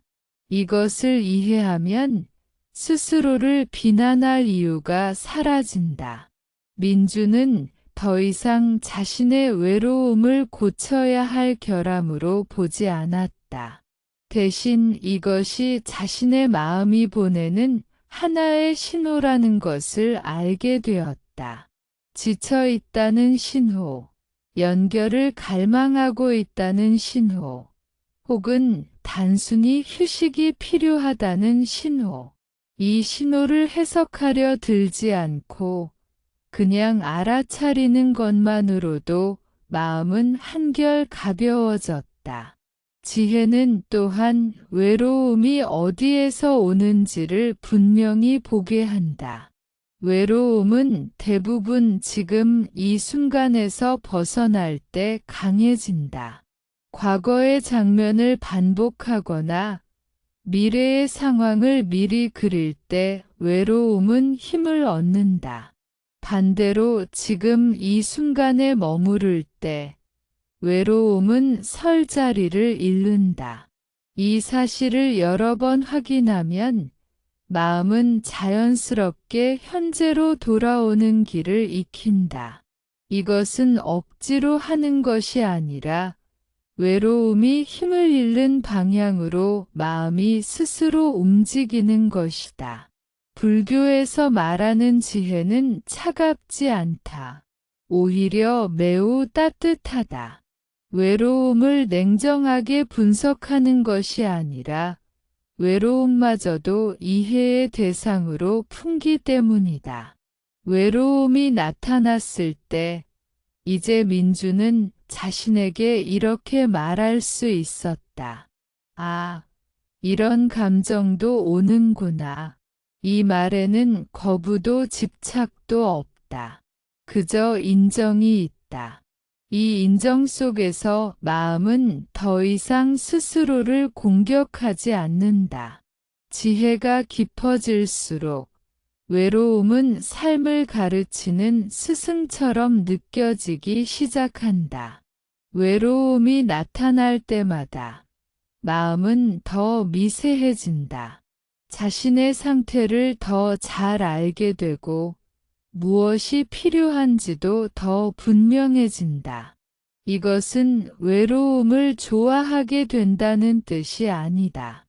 다만 외로움이 와도 흔들리지 않는 중심이 생긴다는 뜻이다. 내향적인 사람은 본래 관찰에 능하다. 바깥보다는 안을 바라보는데 익숙하다. 이 성향은 지혜 수행에 아주 잘 맞는다. 외로움을 분석하거나 억누르지 않고 그 움직임을 조용히 바라볼 수 있기 때문이다. 선정으로 마음이 안정되고 지혜로 외로움의 실체를 보게 되면 혼자 있는 시간은 더 이상 위험한 시간이 아니다. 오히려 가장 솔직해질 수 있는 시간이 된다. 민주는 어느 순간 외로움이 와도 예전만큼 두렵지 않다는 것을 깨달았다. 이 감정이 자신을 삼키지 못한다는 것을 알았기 때문이다. 외로움은 오고 머물고 사라진다. 그 과정 속에서 자신은 계속 존재한다. 이 단순한 진실을 몸으로 아는 것이 바로 지혜다. 이 지혜는 특별한 말을 하지 않는다. 조용히 삶의 태도를 바꾼다. 외로움을 대하는 태도, 혼자 있는 시간을 바라보는 시선, 자기 자신을 평가하는 기준이 달라진다. 이 변화는 겉으로 크게 드러나지 않지만 삶의 깊이를 완전히 바꾼다. 외로움은 더 이상 극복해야 할 적이 아니다. 이해할 수 있는 현상이며 마음을 더 자유롭게 만드는 계기가 된다. 이렇게 지혜의 눈이 열리기 시작하면 고독은 점점 다른 색을 띠게 된다. 차갑고 텅 빈 고독이 아니라 조용하고 따뜻한 고독이다. 이 고독 속에서 마음은 비로소 자기 자신과 화해한다. 그리고 이 화해는 타인과의 관계에도 자연스럽게 스며든다. 외로움이 줄어서가 아니라 외로움에 휘둘리지 않게 되었기 때문이다. 이 지점에서 수행은 삶과 완전히 하나가 된다. 지혜가 삶에 스며들기 시작하면 고독은 더 이상 감정의 문제로만 남지 않는다. 그것은 삶의 방식이 된다. 혼자 있는 시간이 괴로움이 아니라 자연스러운 리듬처럼 느껴지기 시작한다. 이때 고독은 외로움과 분명히 다른 결을 띈다. 외로움은 결핍에서 태어나지만 고독은 충만함에서 피어난다. 불교에서는 이것을 안락한 고독이라고 부른다. 세상과 단절된 고립이 아니라 세상과 부드럽게 연결된 상태에서의 홀로 있습니다. 박서연은 내향적인 성향이 강한 사람이었다. 사람들과 어울리는 자리를 싫어하지는 않았지만 오래 지속되면 쉽게 지쳤다.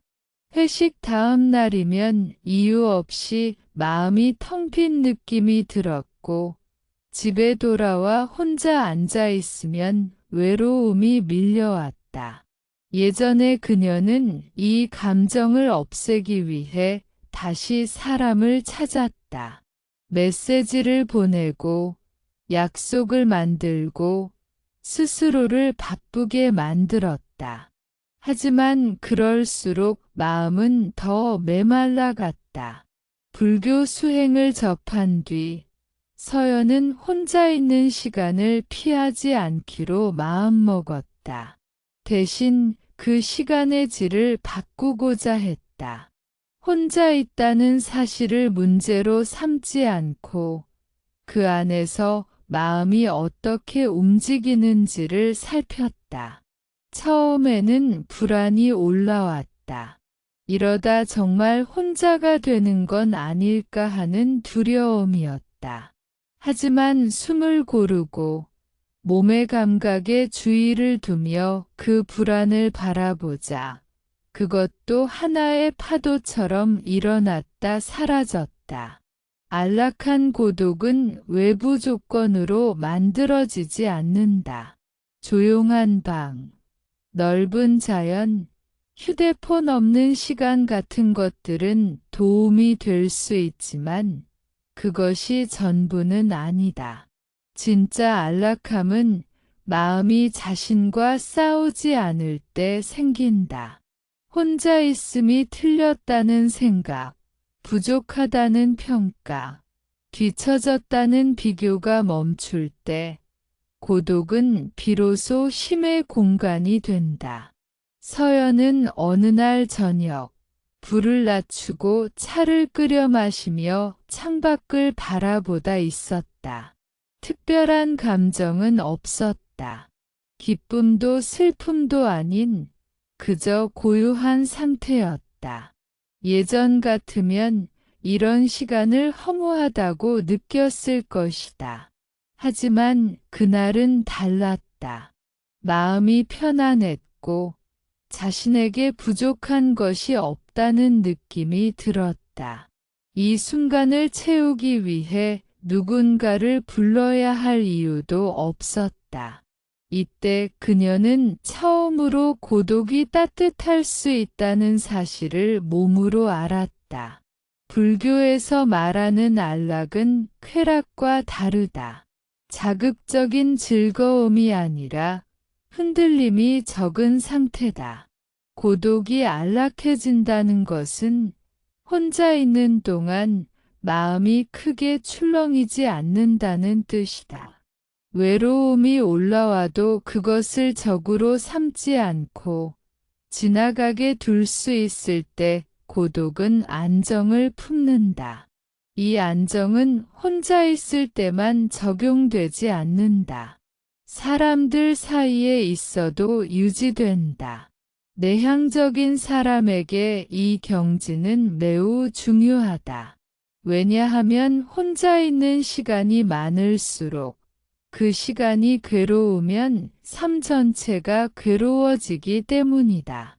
반대로 혼자 있는 시간이 안락해지면 삶의 절반 이상이 쉼으로 바뀐다. 이것은 엄청난 변화다. 더 많은 것을 가지지 않아도, 더 많은 사람을 만나지 않아도 삶의 만족도가 자연스럽게 올라간다. 안락한 고독 속에서는 자기 자신과의 대화가 부드러워진다.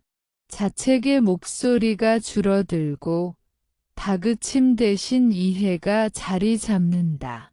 오늘 아무것도 하지 않았다는 생각이 올라와도 그것을 실패로 규정하지 않는다.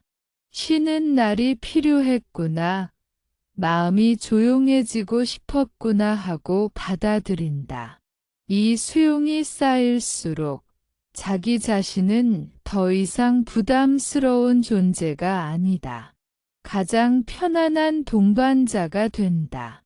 서연은 이 변화를 일상에서 분명히 느꼈다. 예전에는 주말이 두려웠다. 약속이 없으면 외로움이 커질 것 같았기 때문이다. 하지만 이제는 주말이 기다려졌다. 아무것도 하지 않아도 되는 시간, 마음이 흩어지지 않아도 되는 시간이 주어지기 때문이다. 그녀는 혼자 산책을 하고 느린 속도로 식사를 하고 침묵 속에서 음악을 듣는 법을 배웠다. 이 모든 것이 고독을 풍요롭게 만들었다. 안락한 고독은 세상과의 관계를 끊지 않는다. 오히려 관계를 맑게 한다. 혼자 있는 시간에 충분히 쉬고 마음을 정돈한 사람은 타인을 만날 때 더 여유롭다. 상대에게 무언가를 채워달라고 요구하지 않는다. 이미 마음이 어느 정도 채워져 있기 때문이다. 이 상태에서의 만남은 집착이 아니라 나눔에 가깝다. 불교에서는 이것을 자족이라고 부른다. 이미 충분하다는 느낌이다. 이 느낌이 생기면 외로움은 더 이상 관계의 조건이 되지 않는다. 누군가가 있어야 괜찮아지는 마음이 아니라 누군가가 있으면 더 좋을 수 있는 마음으로 바뀐다. 이 차이는 매우 크다. 전자는 늘 불안하고 후자는 안정되어 있다. 서연은 사람들과의 관계에서도 변화가 생겼다. 예전에는 대화 중에 자주 지쳤고 집에 돌아오면 공허했다. 하지만 이제는 다르다. 적당한 거리에서 관계를 유지할 수 있게 되었고 혼자 있는 시간으로 자연스럽게 돌아올 수 있었다. 고독이 도망쳐야 할 곳이 아니라 돌아갈 수 있는 집이 되었기 때문이다. 안락한 고독은 특별한 체험이 아니다. 극적인 깨달음이나 신비한 경험을 요구하지 않는다. 오히려 아주 평범한 순간 속에서 자란다. 혼자 밥을 먹는 시간, 혼자 걷는 길, 아무 말도 하지 않고 앉아 있는 저녁. 이 순간들을 적으로 삼지 않고 동반자로 받아들이는 태도에서 고독은 서서히 변한다. 이때 중요한 것은 애써 고독을 즐기려고 하지 않는 것이다. 즐겨야 한다는 압박 역시 마음을 긴장시킨다. 그냥 허용하는 것이다. 지금 혼자 있고, 지금 조용하고, 지금 특별한 일이 없다는 사실을 그대로 받아들인다. 이 단순한 수용이 반복되면 고독은 자연스럽게 부드러워진다. 내향적인 사람은 이미 이 길에 필요한 자질을 많이 가지고 있다. 혼자 있는 시간을 견디는 힘, 조용함을 감당하는 능력, 내면을 바라보는 습관.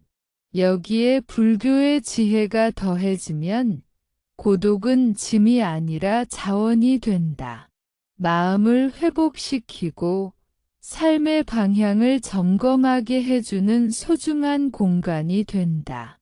서연은 이제 외로움이 완전히 사라졌다고 말하지 않는다. 가끔 여전히 외로움을 느낀다. 하지만 그 감정이 와도 예전처럼 흔들리지 않는다.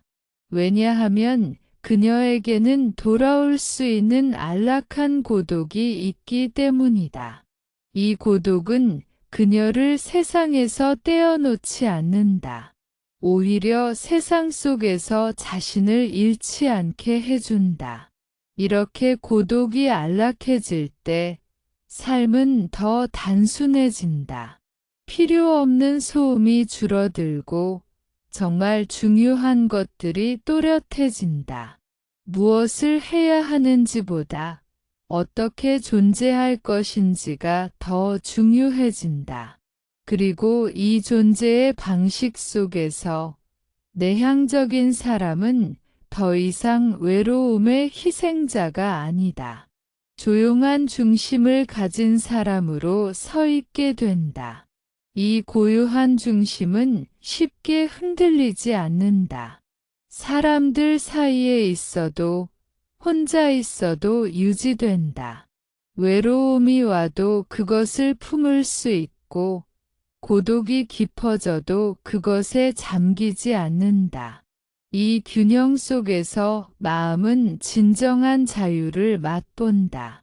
이것이 불교가 말하는 고독 안의 안락이며 내향적인 사람이 삶 속에서 발견할 수 있는 가장 깊은 선물 중 하나다. 안락한 고독이 삶의 바탕이 되면 외로움은 더 이상 개인의 문제로만 머물지 않는다.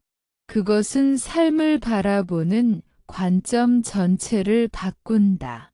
혼자 있는 나와 사람들 속의 나, 일하는 나와 쉬는 나 사이의 경계가 부드러워진다. 어느 쪽이 더 옳다거나 더 가치 있다는 생각이 사라지고 모든 상태가 그저 조건에 따라 드러나는 삶의 한 장면으로 보이기 시작한다. 이때 마음은 자연스럽게 넓어진다. 이 넓어짐 속에서 중요한 변화가 하나 생긴다.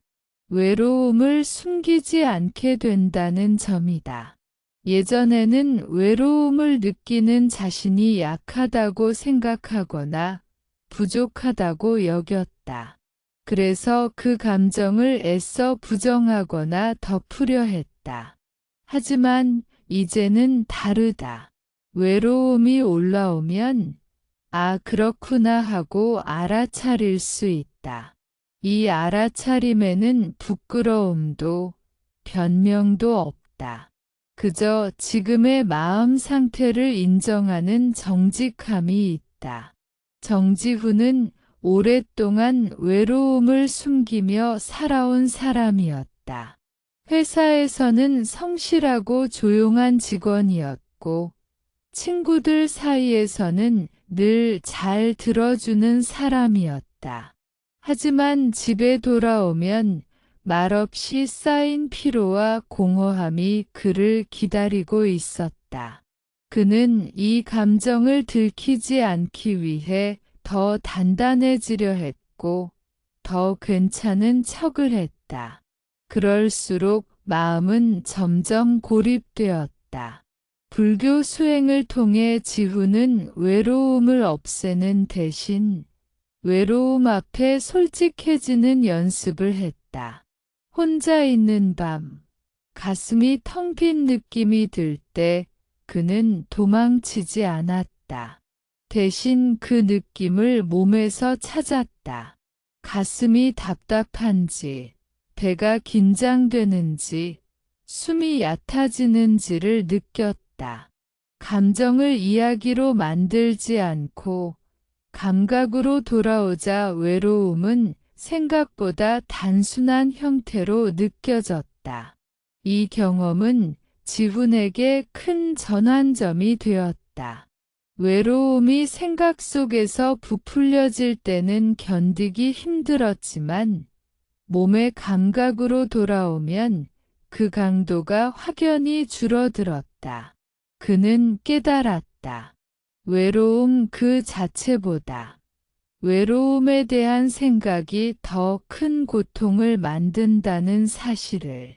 이 깨달음은 지혜의 또 다른 얼굴이었다.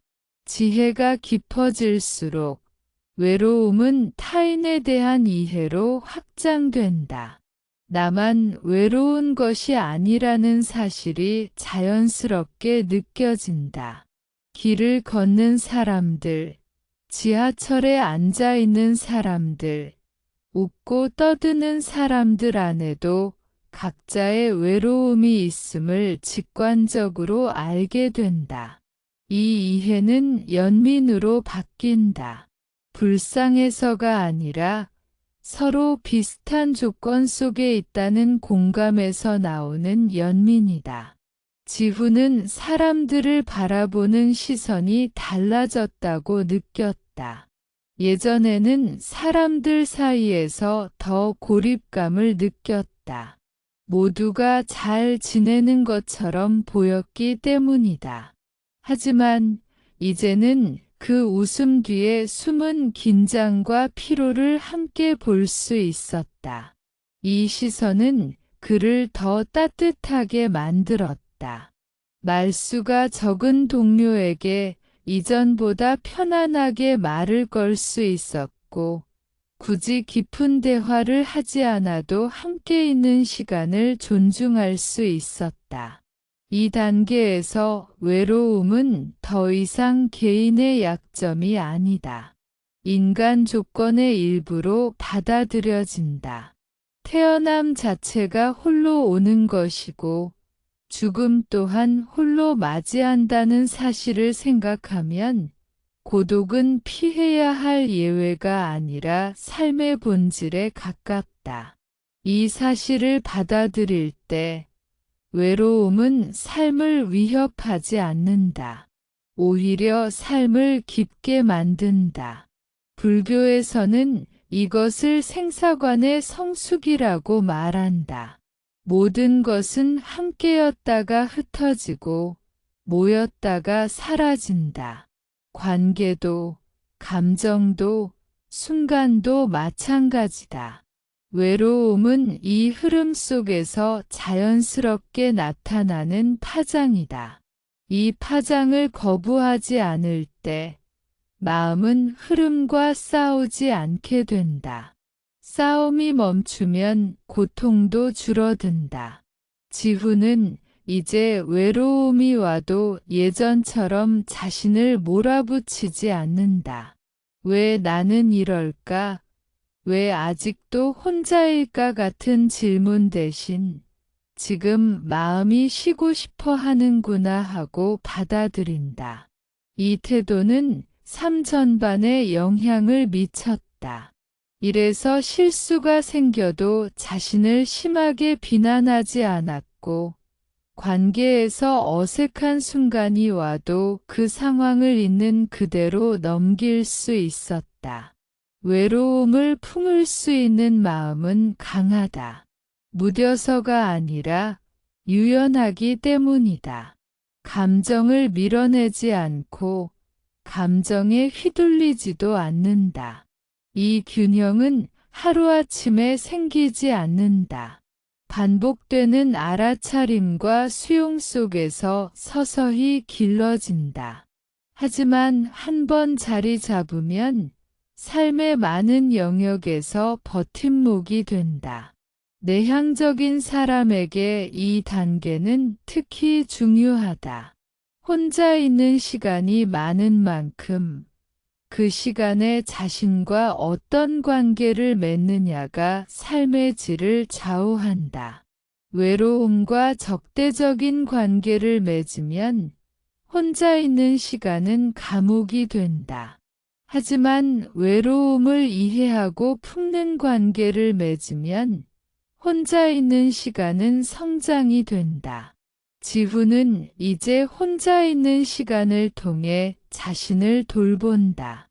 조용히 앉아 차를 마시며 하루를 돌아보고 몸의 피로를 느끼고 마음의 미세한 움직임을 살핀다.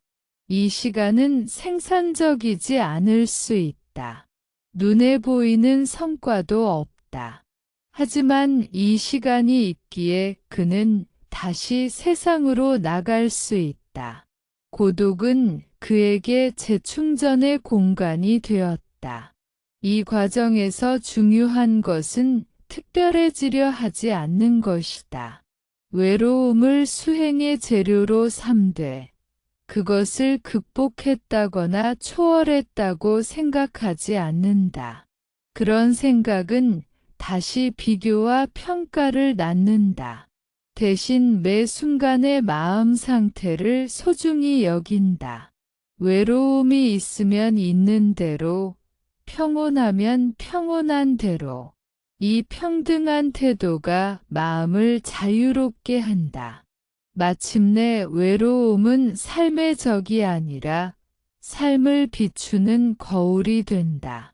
외로움을 통해 자신의 상태를 점검하고 삶의 속도를 조절하고 방향을 돌아본다. 이 거울은 왜곡되지 않는다. 판단 없이 있는 그대로를 보여주기 때문이다. 이 거울 앞에 설 수 있을 때 사람은 더 이상 자신을 숨길 필요가 없다. 이 지점에서 내향적인 사람은 세상과 새로운 방식으로 만난다. 더 이상 외로움을 채우기 위해 관계를 맺지 않는다.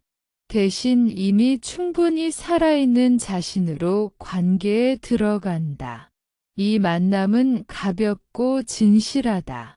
오래 지속되지 않아도 괜찮고 깊어지지 않아도 괜찮다. 각자의 삶을 존중하는 거리감 속에서 진짜 연결이 생긴다. 외로움은 여전히 삶의 어느 순간에 찾아올 것이다. 하지만 이제 그것은 공포의 신호가 아니다. 잠시 멈추라는 신호, 마음을 돌보라는 신호, 다시 중심으로 돌아오라는 초대다. 이 초대를 거절하지 않고 받아들일 때 외로움은 더 이상 고통이 아니다. 삶을 더 깊고 넓게 만드는 문이 된다. 이렇게 외로움과 함께 걷는 길에서 내향적인 사람은 자신만의 속도로 성숙해진다. 소란스럽지 않지만 단단하게, 드러나지 않지만 깊게. 이 깊이는 타인의 인정으로 만들어지지 않는다. 스스로를 이해하고 받아들이는 과정 속에서 자라난다. 그리고 이 깊이가 바로 고독 안에서 피어나는 가장 조용한 지혜다. 이제 고독은 삶의 한 부분이 아니라 삶을 감싸는 바탕처럼 느껴진다. 무엇을 하든, 누구를 만나든, 혼자 있든 함께 있든 그 바탕은 크게 흔들리지 않는다. 이것은 감정이 사라졌다는 뜻이 아니다. 기쁨도 있고 슬픔도 있고 외로움도 있다. 다만 그 감정들이 머물다 갈 수 있는 넉넉한 공간이 생긴 것이다. 불교에서 말하는 해탈이나 자유는 모든 감정이 없어지는 상태가 아니라 감정에 묶이지 않는 상태에 가깝다. 이 단계에 이르면 외로움은 더 이상 특별한 사건이 아니다. 하루의 날씨처럼 자연스러운 현상이다. 비가 오면 우산을 쓰고 바람이 불면 옷깃을 여미듯이 외로움이 오면 마음을 조금 더 살피고 쉬어준다. 이 단순한 태도가 삶을 크게 바꾼다. 문제로 만들지 않기에 문제로 자라지 않는다. 이현우는 오랜 시간 혼자 살아온 사람이었다. 결혼하지 않았고 가족과도 물리적으로 떨어져 있었다. 젊을 때는 이 삶이 자유로웠지만 나이가 들수록 외로움이 더 자주 찾아왔다. 특히 아플 때나 명절처럼 사람들이 모이는 시기에는 마음이 더 허전해졌다. 예전에 그는 이 허전함을 부끄러워했고 애써 무시하려 했다. 하지만 수행을 통해 그는 이 감정을 삶의 일부로 받아들이기 시작했다. 현우는 외로움이 올라오는 날이면 하루의 속도를 의도적으로 늦췄다. 일을 조금 덜 하고 식사를 천천히 하고 말을 줄였다. 그리고 자신의 마음에 이렇게 속삭였다. 오늘은 이런 날이구나. 이 말에는 체념도 없고 저항도 없다. 그저 인정이 있다. 이 인정은 마음을 부드럽게 풀어준다. 외로움을 끝까지 밀어내지 않고 곁에 두면 그 안에는 늘 다른 감정이 함께 있다. 쓸쓸함 속에는 따뜻함의 씨앗이 있고 고요함 속에는 안정의 기운이 있다. 바쁘게 살 때는 보이지 않던 미세한 감각들이 고독 속에서는 또렷해진다. 숨의 깊이, 몸의 온기, 지금 이 순간에 살아있다는 느낌. 이것들은 누군가가 채워주는 것이 아니라 이미 존재하고 있던 것들이다. 이 단계에서 수행은 더 이상 특별한 시간이 아니다. 명상 시간과 일상 시간이 나뉘지 않는다. 설거지를 하면서도, 버스를 타면서도, 혼자 걷는 길 위에서도 마음은 깨어 있다. 외로움이 와도 그것을 관찰할 수 있고, 기쁨이 와도 집착하지 않는다. 이 깨어있음은 긴장을 요구하지 않는다. 오히려 자연스럽고 편안하다. 내향적인 사람에게 이 상태는 큰 축복이다. 혼자 있는 시간이 많아도 그 시간이 공허로 채워지지 않는다. 침묵 속에서도 마음은 살아있고 고요 속에서도 삶은 흐른다. 이때 고독은 세상과 자신을 잇는 조용한 통로가 된다. 말로 설명하지 않아도 존재 자체로 충분하다는 감각이 자리 잡는다. 현우는 어느 날 병원 대기실에 혼자 앉아 있었다. 예전 같으면 이런 순간에 외로움이 크게 올라왔을 것이다. 하지만 그날 그는 다르게 느꼈다. 주변의 사람들, 조용한 소음, 자신의 숨소리가 모두 하나의 풍경처럼 느껴졌다. 혼자였지만 고립되지 않았고, 조용했지만 비어있지 않았다. 그는 이 순간이 수행의 완성에 가깝다는 것을 직관적으로 알았다. 불교에서 말하는 개정해의 길은 결국 삶을 있는 그대로 살아내는 힘을 기르는 과정이다. 개를 통해 삶의 방향을 바로 세우고 정을 통해 마음을 안정시키며 해를 통해 삶의 실상을 본다. 이 세 가지가 따로 떨어져 있지 않고 고독 속에서 자연스럽게 하나로 엮인다. 외로움을 대하는 태도 하나만 보아도 그 사람의 수행이 어디까지 왔는지 알 수 있다. 외로움 앞에서 도망치지 않고 외로움 속에 빠지지도 않는 상태. 이것이 바로 고독 안의 자유다. 이 자유는 혼자일 때만 나타나는 것이 아니다. 사람들 속에서도 유지된다. 관계가 있어도 집착하지 않고 관계가 없어도 결핍되지 않는다. 이 균형은 삶을 아주 단순하게 만든다. 이 지점에서 삶은 더 이상 증명할 필요가 없다. 잘 살고 있다는 것을 보여줄 필요도 없고, 괜찮은 사람이라는 평가를 얻기 위해 애쓸 필요도 없다. 그냥 살아있으면 충분하다. 숨 쉬고, 걷고, 느끼고, 쉬는 이 모든 것이 이미 완전하다. 이 완전함을 느낄 수 있을 때, 외로움은 더 이상 결핍의 언어를 쓰지 않는다. 내향적인 사람은 종종 세상의 속도에 맞추지 못한다고 느낀다. 하지만 수행을 통해 알게 된다. 느린 속도는 결함이 아니라 방향일 수 있다는 것을. 조용함은 부족함이 아니라 깊이일 수 있다는 것을. 외로움은 실패의 증거가 아니라 삶을 더 깊이 들여다볼 수 있는 조건일 수 있다는 것을. 현우는 이제 자신의 삶을 설명하려 하지 않는다. 누군가에게 이해받지 못해도 괜찮다. 그는 자신이 어디에 서 있는지 알고 있기 때문이다. 고독 속에서도 무너지지 않는 중심, 외로움 속에서도 잃지 않는 따뜻함.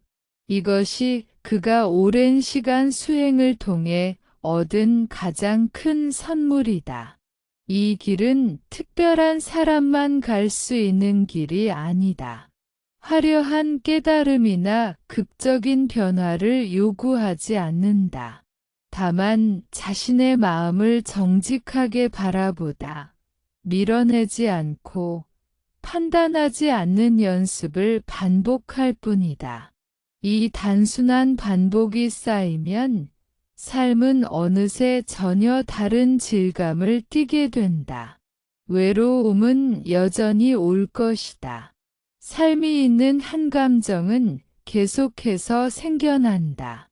하지만 이제 외로움은 삶을 위협하지 않는다. 오히려 삶을 더 깊고 단단하게 만든다. 고독은 더 이상 어두운 방이 아니라 조용히 숨을 고를 수 있는 넓은 들판이 된다. 이 들판 위에서 내향적인 사람은 자신의 속도로 걷는다.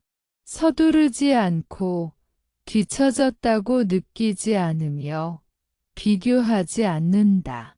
그저 한 걸음 한 걸음 지금 이 순간을 딛는다. 이 단순한 걸음 속에 삶의 지혜가 담겨 있다.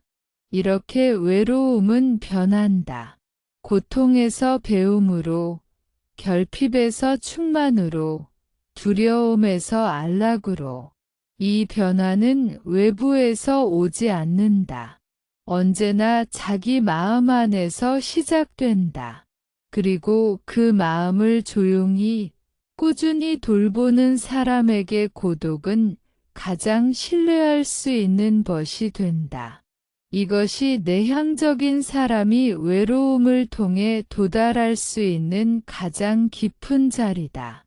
혼자 있어도 흔들리지 않고 함께 있어도 집착하지 않는 자리.